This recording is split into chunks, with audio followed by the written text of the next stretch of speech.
Layar hitam, suara bisikan lirih terdengar. Dia bilang, aku tidak pernah merasakan hal seperti ini sebelumnya.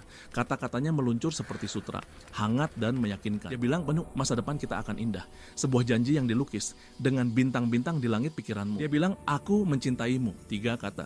Sebuah kunci yang seharusnya membuka pintu, bukan membangun penjara. Tapi, kenapa ada yang terasa salah? Sebuah hawa dingin yang merayap di tulang punggungmu, bahkan di tengah pelukan terhangatnya. Ini adalah tes yang gagal dipahami oleh 95% pria.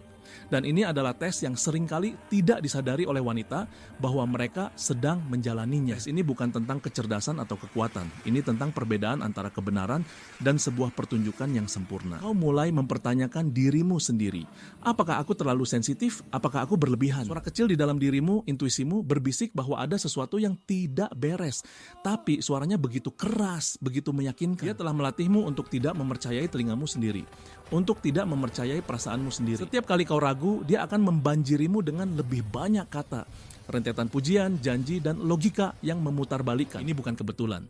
Ini adalah psikologi. Sebuah taktik yang dipelajari, diasah, dan dieksekusi dengan presisi dingin. Fenomena pertama, love bombing. Ini bukan kasih sayang. Ini adalah pengeboman strategis. Dia memberimu perhatian, pujian, dan afeksi yang berlebihan di awal, menciptakan ketergantungan yang kuat. Dia membuatmu merasa seperti pusat alam semesta, hanya agar dia bisa menjadi pusat duniamu. Fenomena kedua, future fucking. Dia menjual mimpi yang tidak pernah berniat dia wujudkan. Dia berbicara tentang kita dalam 5 tahun ke depan, tentang rumah yang akan kalian bangun, tentang anak-anak yang akan kalian miliki. Kata-kata ini adalah jangkar, bukan untuk menahan kapal di pelabuhan yang aman, tapi untuk menenggelamkanmu di lautan penantian. Dan yang paling berbahaya, memanfaatkan kerentanan. Dia menggunakan pengakuan dosa palsu untuk memenangkan kepercayaanmu. Dia akan berkata, aku kacau, aku punya banyak luka masa lalu.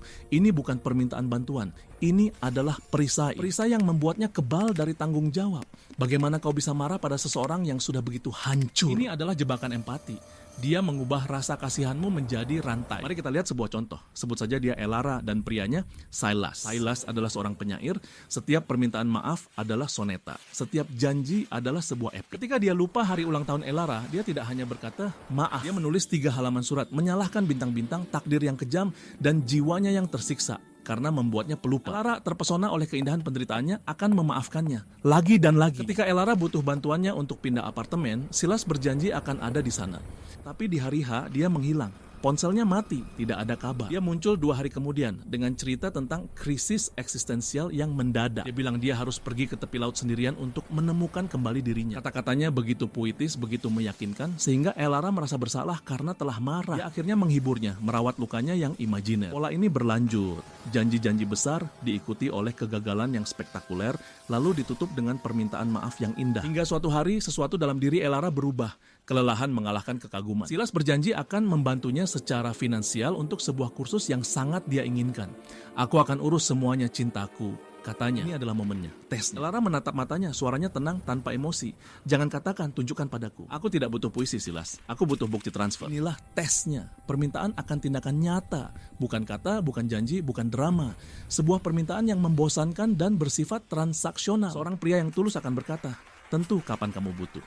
Atau, aku sedang tidak bisa sekarang, tapi bagaimana kalau seorang pria yang tulus akan menghadapi kenyataan. Tapi seorang manipulator akan melihat ini sebagai serangan. Karena kau telah menolak mata uangnya yang paling berharga, kata-kata. Pertama, datanglah kemarahan. Bagaimana kau bisa begitu tidak romantis? Kau merusak momen ini. Dia mencoba membuatmu merasa bersalah karena bersikap praktis. Merasa kotor karena meminta bukti. Ketika itu tidak berhasil, dia beralih ke mode korban.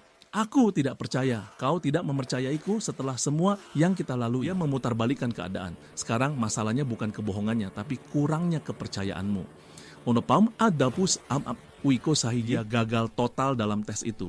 Karena dunianya dibangun di atas ilusi, dan 1 butir kebenaran sudah cukup untuk meruntuhkannya. Dan dalam keheningan setelah badai kata-katanya, Elara akhirnya mendengar suara yang paling penting, suaranya sendiri. Dia tidak berteriak, dia tidak menangis, dia hanya berbalik dan berjalan pergi. Kebenaran tidak perlu diucapkan dengan indah. Kebenaran tidak memerlukan ornamen atau puisi. Kebenaran ada dalam tindakan, dalam konsistensi, dalam kehadiran. Kata-kata yang indah adalah bonus, bukan fondasi.